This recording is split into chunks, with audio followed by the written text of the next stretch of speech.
इस दीपक को मैंने अभी अभी प्रज्वलित किया है, परंतु इसकी आयु कुछ घड़ी या कुछ प्रहर ही होगी। उसके पश्चात या तो इसका तेल सूख जाएगा या बाती जल जाएगी। यह भी हो सकता है कि तीव्र वायु के कारण यह समय से पहले ही बुझ जाए।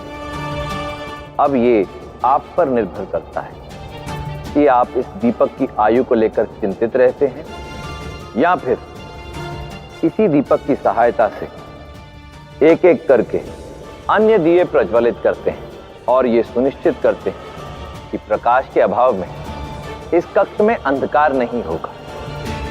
अपनी ऊर्जा को समस्याओं की चिंता में नहीं, उनका समाधान निकालने में व्यतीत करें। जीवन भय से नहीं, आशा से संपन्न होगा।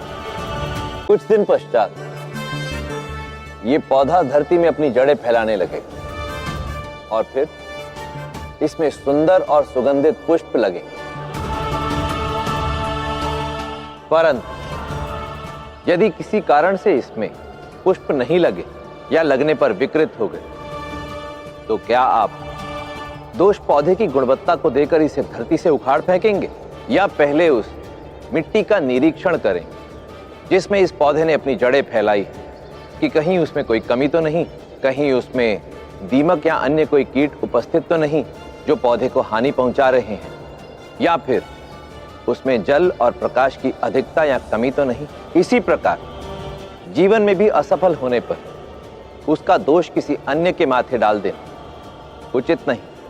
हमें परिस्थिति का सूक्ष्मता से अवलोकन और विश्लेषण करना चाहिए, क्योंकि समस्या की जड़ अधिकतर उसके पश्चात ही समझ में आती है और तभी हम उसका निदान कर सकते हैं। इस आधे भरे बोरे को उठाना आपके लिए अधिक कठिन नहीं होगा, परंतु जैसे जैसे इस बोरे का भार बढ़ता जाएगा, इसे उठाना भी आपके लिए कठिन होता जाएगा। और ऐसे में यदि इसे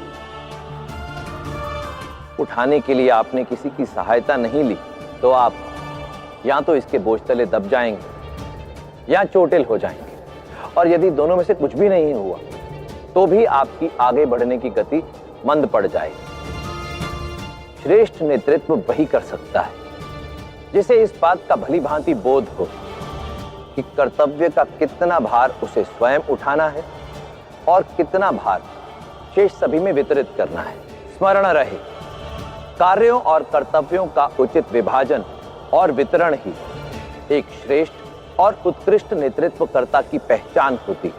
और यदि आप में ये गुण विद्यमान नहीं है, तो आप अपने लक्ष्य तक कभी नहीं पहुंच पाएंगे।